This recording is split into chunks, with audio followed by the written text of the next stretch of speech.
Accueil, file d'attente. L'hôpital général de Treichville ne désemplit pas ce dimanche. La raison ? Une journée de don de sang organisée par la Fédération d'Abidjan Sud en Sardine nationale Côte d'Ivoire en vue de pallier le manque de sang dans le district d'Abidjan. Il a accepté ce matin de venir faire don de sang. C'est l'islam qui a demandé ça. Il y a beaucoup de personnes qui sont à l'hôpital, ils ont manque de sang. J'ai vu quelques amis mourir à cause de sang, parce qu'ils n'avaient pas reçu du sang. Et ça m'a touchée. J'ai dit, bon, pour sauver des vies, il faut que je donne mon sang. Chez nous, plus précisément à Abidjan aujourd'hui, on sait qu'on a un problème de sang. Chaque fois, ils nous font des audiences pour nous dire vraiment qu'ils ont un problème de sang. Alors, c'est pourquoi nous-mêmes, on a organisé dans l'année, on donne 2 fois l'anniversaire du guide et puis la fête du Maouloud pour sauver des vies. Une initiative saluée par le responsable technique biomédical de l'hôpital général de Treichville. Je tiens à dire d'abord merci à l'association Ankadine pour leur geste noble humanitaire. Au nom de monsieur le directeur de l'hôpital général de Treichville, je leur dis encore merci pour ce geste.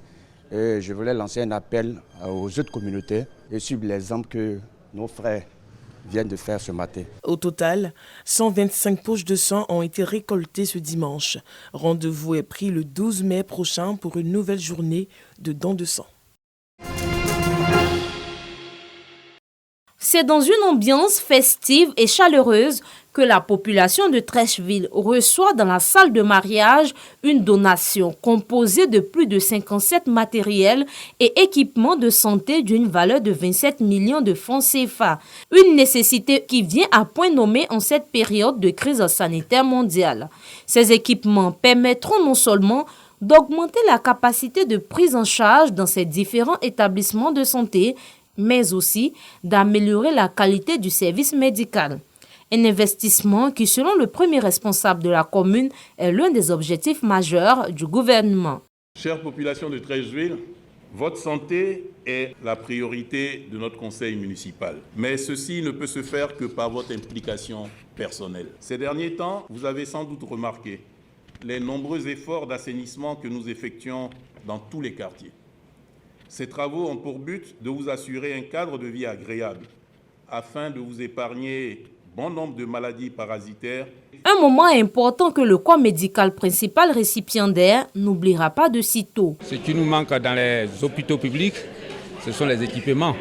Les ressources humaines, on en dispose et elles sont compétentes, mais il faudrait mettre à leur disposition des matériaux biomédicaux, des équipements assez performants, pour qu'on puisse donc prendre en charge efficacement nos malades en Côte d'Ivoire. Le maire de la commune Nzassa a également profité de cette cérémonie pour sensibiliser massivement la population à se faire vacciner contre la Covid-19, une pandémie qui continue de faire ravage.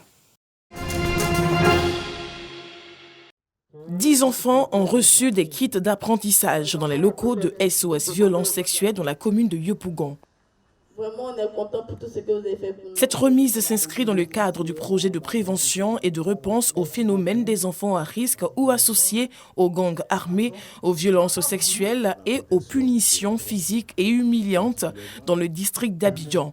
Il a été lancé en 2017 par SOS Violence Sexuelle en partenariat avec Save the Children, un projet financé par l'Agence suédoise de coopération internationale. Nous sommes au terme d'un processus qui avait démarré depuis 2017, qui nous a permis donc de travailler dans les communautés, identifier les enfants, les jeunes en situation de vulnérabilité et de les aider à se réinsérer et à continuer donc un parcours de vie assez acceptable. Nous sommes venus leur donner l'appui matériel nécessaire pour que cet apprentissage puisse être efficace.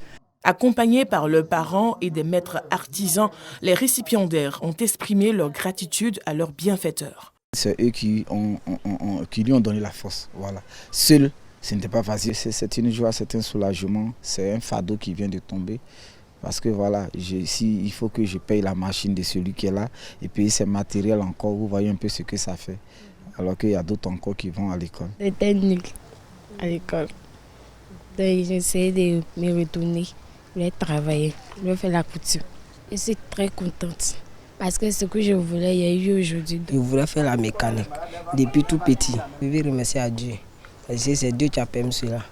Ces enfants ont bénéficié pendant plus d'1 an de l'encadrement des maîtres artisans, eux aussi bénéficiaires d'un appui financier. La formation s'est bien déroulée depuis qu'elle était. Les gars appelaient un peu pour demander comment ça allait avec elle, si ça va. J'ai dit oui, ça va. En tout cas, ça s'est bien déroulé. Et puis aujourd'hui, on nous a appelés pour dire qu'il y a des matériaux qui sont là. L'objectif de ce projet est de renforcer les capacités des organisations de la société civile afin qu'elles soient en mesure d'amener le gouvernement à s'engager dans la lutte pour la protection de l'enfant. Créée en 1997, SOS Violence Sexuelle est une organisation non gouvernementale de 3 Ivoiriens qui œuvre pour la promotion et la protection des droits de l'enfant en Côte d'Ivoire. C'est une rencontre qui emboîte le pas à la campagne de sensibilisation sur les règles de sécurité routière du ministère des Transports. La campagne SAFTEF, initiée par la Fondation Prudence, s'engage dans la lutte contre les fléaux sur les routes africaines. Stratégie, la diffusion de messages clés. C'est 6 messages à l'endroit des populations et des usagers de la route. Donc 6 messages autour de la vitesse, de l'alcool au volant, des distractions lorsqu'on conduit, des piétons, des motos et aussi de toutes les attitudes un peu à risque que nous pouvons avoir lorsque nous sommes sur la route. SAFTEP, lancé en Asie puis en Afrique il y a 2 ans, entend mener cette campagne avec son ambassadeur Didier Drogba, joueur de football international venu à la rencontre des blogueurs et influenceurs pour une sensibilisation. Faire passer des messages dans les milieux scolaires puisque nos enfants ne conduisent pas, mais ils traversent les routes et ils marchent sur les trottoirs. Donc c'est une sensibilisation qui doit se faire à tout âge. Donc c'est pour ça que je me joins à cette campagne et je joue le jeu comme je pense que vous aussi jouez le jeu. Et c'est l'affaire de tous. Le hashtag c'est Didier dit. Didier dit, n'oublie pas de mettre la ceinture de sécurité. Didier dit, il faut porter le casque lorsqu'on est à vélo ou à moto. Voilà, c'est ce genre de sensibilisation, de message que j'espère qu'on verra relayé partout un peu sur les plateformes par nos blogueurs, journalistes et influenceurs.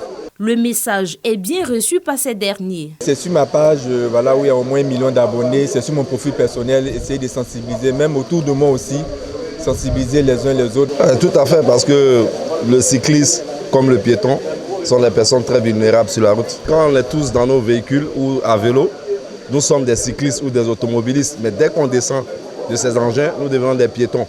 Donc la sécurité, c'est capital. Donc c'est une très belle initiative, elle est louable et je pense qu'elle aura plus d'impact positif. Des actions communautaires et de proximité seront menées en collaboration avec la Croix-Rouge. Il y a cette obligation-là de protéger la santé et la vie. Ça fait partie justement de la mission de la Croix-Rouge. Qui plus est, nous sommes, comme je l'ai dit, association d'utilité publique. Il y a la possibilité justement d'utiliser des acteurs qui soient à même d'apporter la sensibilisation selon l'état d'esprit et l'entendement de cette communauté-là.